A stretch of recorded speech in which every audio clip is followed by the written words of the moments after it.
all. And I'd just like to, before we continue, acknowledge the presence of the High Commissioner, our host, Mr.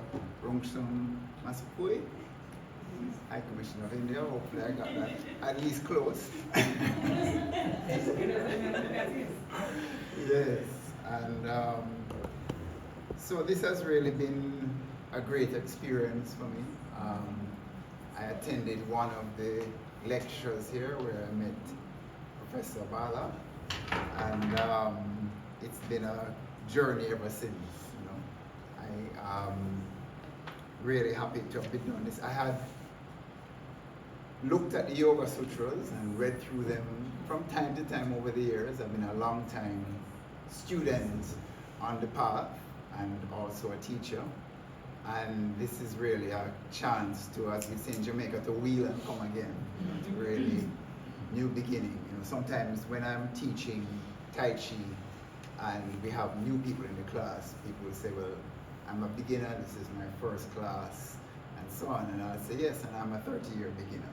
You know, so it's really about the concept of beginner's mind. So I want to just go over just a few of the first few sutras and my experience of it thus far. So Sutra 1.1, Atha Yoga Anusasana. Thus with certainty we delve into the definitive explanation of yoga, or simply I know yoga. And the simplicity is important to me, and sometimes the simple things can be quite deep, you know. And so for 1.2, Yogaha Chitta Vritti Nirodha. Yoga is the control of the moral character of thought. And so this really gives you the depth of the practice and tells you right there that you're going into a deep and very spiritual and philosophical journey. And for me, this has been very, very significant. And so on. So number 1.3, Tada Drostu Sarupe Vastana. And then the seer can abide in this essence. And so ultimately, what you get when you delve fully into the yoga is you. You know, you really get, as we talk about the I-ness and so on. And so it's really this journey to self, or back to self, you know, in the sense of the whole cosmos as well, and we would say the Most High. And so it's really this interesting journey of coming full circle, and that you may have little distractions, meet people along the way, develop special powers or insights and so on. But ultimately these are just insights along that wheel coming back to self. In martial arts, oftentimes you'll see people with different belts, and their yellow belt, green belt, and so on and so forth. But where that actually comes from is that if you were to train and have your original white belt, the more you train, if you were not to wash this belt, it will become darker and darker and darker.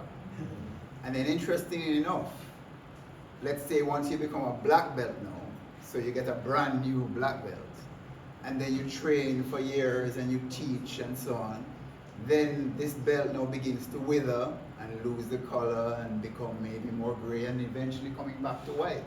So the whole idea of coming full circle is really a key aspect. Sutra 1.12, Abhyasa Vairagyabhyam Tannirodha. Continuous endeavor and non-attachment are both required to constrain that mentality or memory. And to me, this is again, and there are one or two other sutras who speak to this idea of stick-to-itiveness, of commitment, of putting your all into it. And so again, to what I said earlier, these are sometimes a gentle reminder of coming back to self. A friend said to me recently, what this course has shown me is that it's showing me up. That really is like, wow, okay, there are these aspects to it, and really, okay, let's recommit to daily practice, daily meditation. I don't know if I can quite get up to 10 hours of meditation, but maybe one of those retreats would be coming quite handy. So, 1.13, practice is the resting in stillness as a result of willpower. So again, I noticed I've abandoned the Sanskrit now. That's know my limits. So yes, that there. And then 1.14, and this is my paraphrasing, because this came up recently, and again with some of my Tai Chi students. Practice a lot for a long time. This idea of just assiduous practice. And in another forum we would talk about being unreasonable. So they say be unreasonable about being on time, or be unreasonable about your daily practice. So like I can share for me personally, as I say, I teach, and I not only teach Tai Chi, I teach yoga, I teach Reiki, I do fitness, I play squash, I do a lot of things. I'm very, very active. And so when I get up and look at my day and say, wow, I have 5 sessions today, a lot of them physical, or even if I'm not physical doing exercise, I'm leading. To then say, oh, but do I still need to get up at 5 a.m. to meditate as well? But that's the ideal, and this is the journey. And so to get in your own personal practice at least once daily, sometimes twice. For the people of faith in the room, Psalm 1, where they talk about speaking, meditating day and night. So really, this is key. Number 128, through repetition, the meaning of Om comes to life. So really, and we spoke to Om earlier, the chanting of Om, and very interesting enough, my teacher, Hari Omananda, Swami Hari Omananda, Joseph White, who was right here in Kingston, his name, the meaning of the name is one who obtains pleasure from the word of God, the word of Om. And so I've learned a lot from him in my initial practice and continuous practice. And so the Om is so key, and maybe we will end with that. I'll go with one more sutra here, 129, following along.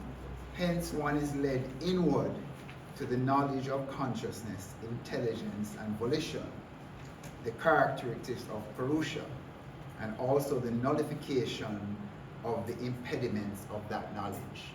So again, really continuing this journey, and with that practice, with that commitment, one bears the fruit, one gets the results. Right, so I'm going to just end by linking body, mind, and breath. So I'll ask you all to join me. You can sit or you can stand, and really just simply follow along. And all we're going to do here is just to hold the Tai Chi ball, hold the imaginary ball. And as we allow the hands to just float close together, bend your knees slightly. Then as you inhale now, allow the hands to float apart. And we're making a very small movement. As you exhale, you bring the hands together. And as you inhale, you allow them to float apart. Moving very slowly. You can close your eyes and literally allow the hands to float apart and allow them to pull together like two magnets, attracting and repelling. And as they float apart, we inhale and we fill the abdomen. And as we exhale, we allow them to pull together. Inhaling